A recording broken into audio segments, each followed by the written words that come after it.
E nós estamos live, aqui é a Samari Rumê, diretamente do Canadá para tua casa.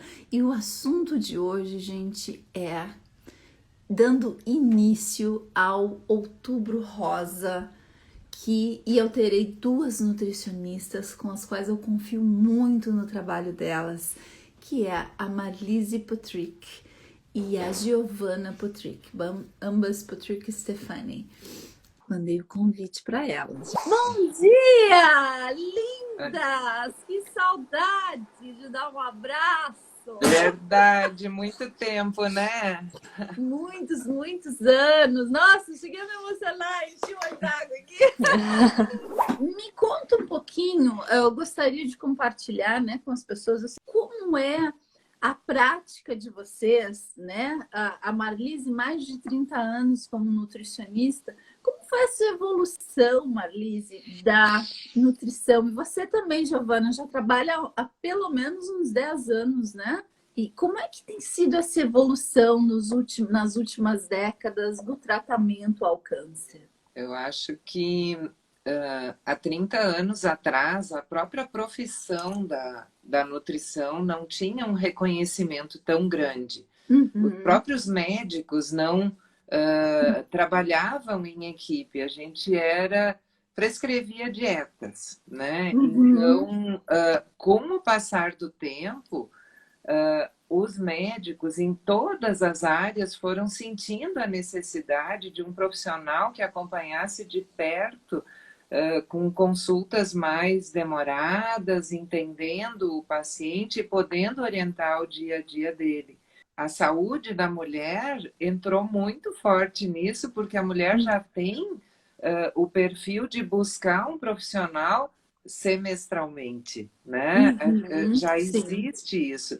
E os ginecologistas, obstetras, enfim, eles já foram vendo essa participação tão importante da alimentação dessa paciente e o quanto isso podia auxiliar preventivamente, não só na questão do peso, mas também de todos os hábitos daquela paciente, como no tratamento. E você, Giovana, o que vê? Como vê essa evolução? Então, a gente vê agora, assim, a nutrição tá a passos largos, assim, na questão da oncologia, né? Como a Marlise falou, assim, antes a gente não era, assim, algo tão... Não era visto como algo tão essencial, né? Mas agora, aos poucos, os médicos têm visto o quão importante é a nutrição num tratamento oncológico, né?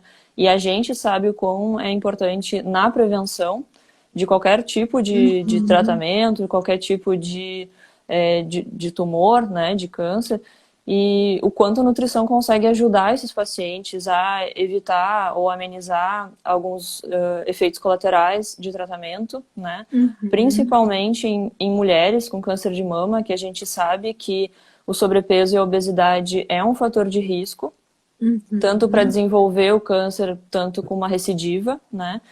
E o tratamento do tumor de mama, ele é um tratamento que faz com que a mulher aumente de peso pelo uso de corticoide, pela reposição hormonal. Então, a nutrição consegue fazer muito por essas mulheres, né?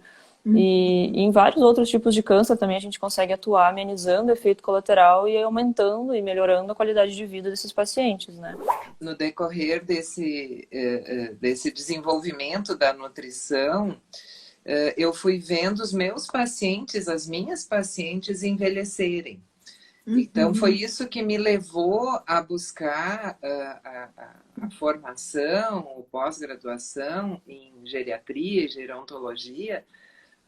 E foi muito legal, porque eu peguei uma turma que eram todos médicos, né? Então, foi muito estranho, porque eles, às vezes, não tinham esse conhecimento tão grande de alimentação, do que fazer, né? Então, eu consigo, quando chega um paciente para emagrecer por questões estéticas, ou uma dislipidemia, um diabetes, alguma coisa assim, com a questão do envelhecimento, eu consigo trabalhar, orientar de forma preventiva como um todo. E eu acho que a alimentação, desde a primeira fase da vida, né, do bebê, da criança, do adolescente, ela tem muito a ver com essa satisfação de vida como pessoa, a questão emocional da mãe que oferece o alimento, né, em troca da presença ou da ausência ou da comemoração ou das dificuldades.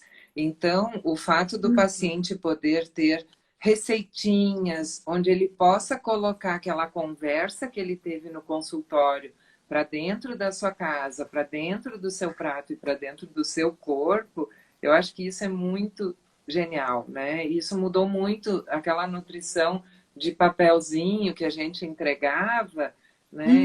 Isso não existe mais. Então, eu mesma mudei muito nesses anos todos em relação ao perfil do que eu oriento o paciente. É comida de verdade.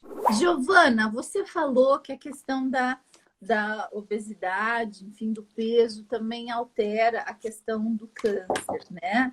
Então, nos fala um pouquinho da prevenção.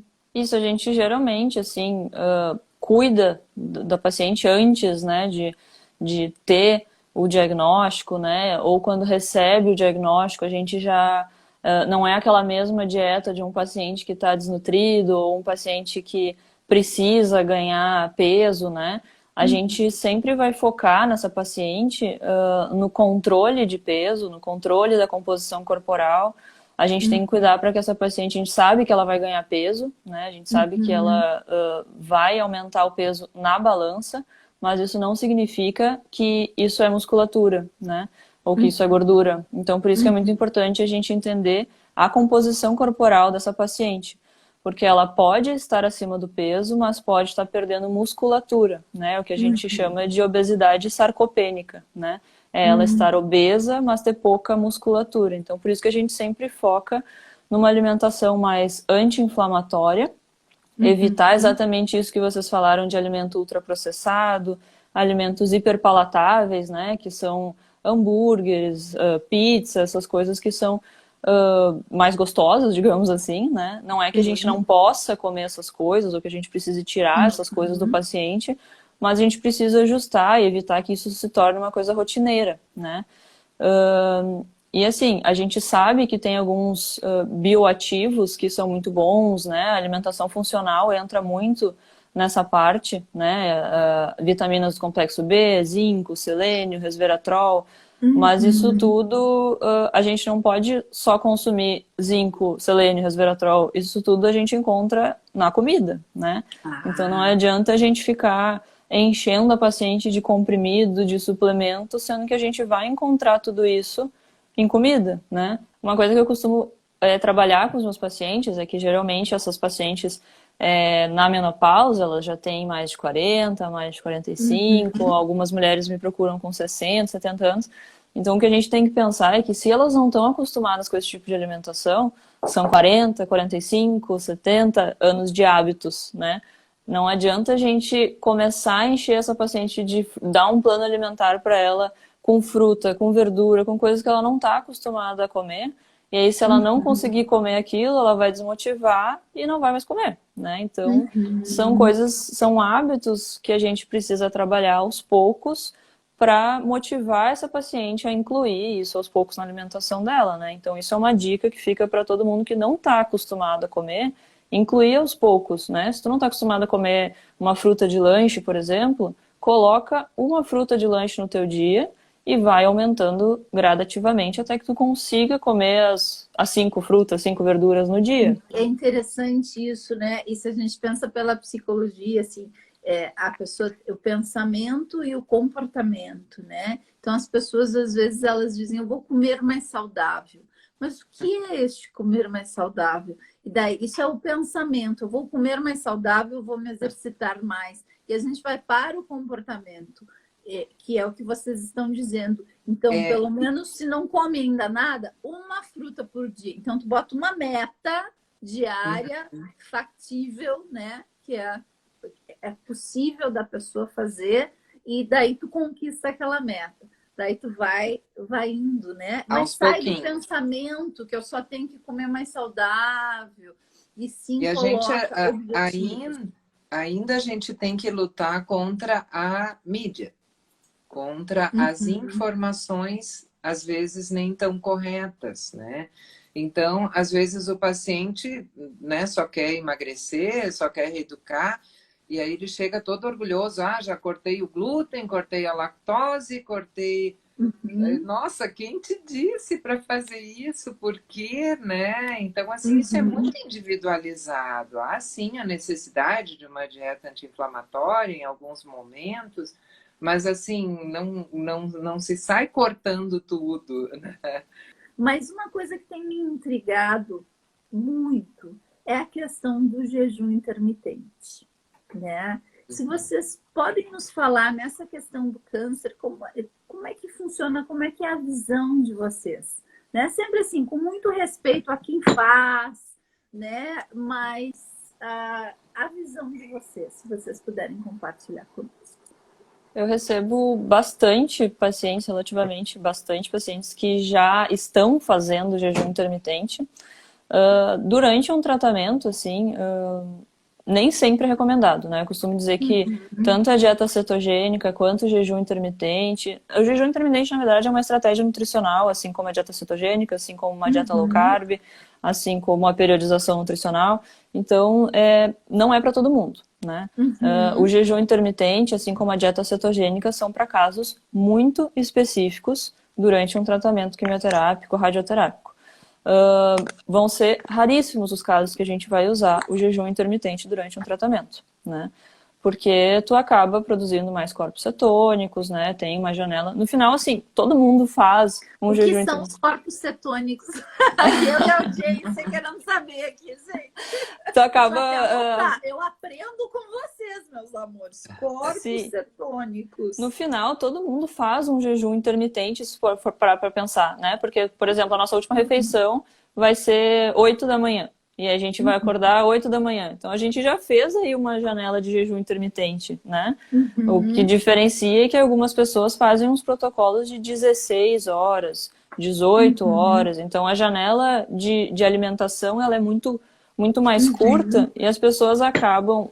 essas pessoas que fazem o jejum intermitente sem muita orientação, acabam comendo muita caloria nessa pequena janela e pouca proteína, talvez, ou uma alimentação mais desregrada. Então, por isso que tem que ser muito bem orientado esse jejum intermitente, caso seja recomendado para essa paciente.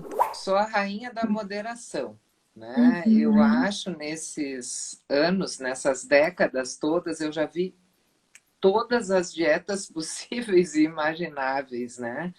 Então, eu acho que o que a gente não pode deixar de lado são as evidências científicas. Então, às vezes uma dieta de pouco tempo de uso nem tem tempo hábil para a gente ter o resultado efetivo daquilo ali, né? Então, a gente tem que ter muito cuidado ao indicar para um paciente fazer uma dieta, um jejum intermitente. Eu uso pouquíssimo. Eu vou usar para aquele paciente que já tentou várias alternativas, que está num platô, alguma coisa assim. Mas a minha primeira escolha sempre é a dieta equilibrada. Dieta com comida de verdade, o mínimo de industrializado possível. Aí o paciente inicia aquilo ali e aí a gente vai acompanhando ele, vendo o retorno.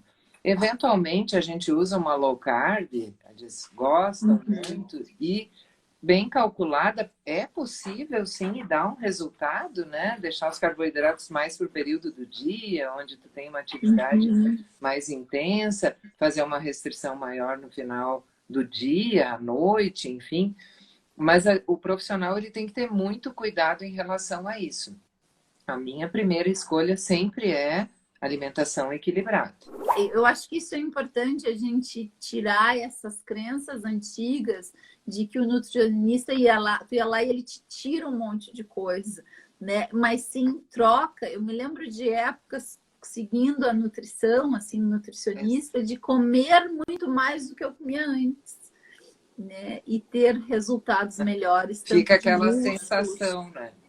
É a E regra. voltando a olhar para o todo, né, ver se esse paciente está dormindo bem ou não, porque ele costuma tomar chimarrão até às 9 horas da noite e vai dormir às 10, atrapalha o sono, né? Sim. Aham. Ou cafezinho no final da janta, café, por exemplo, né?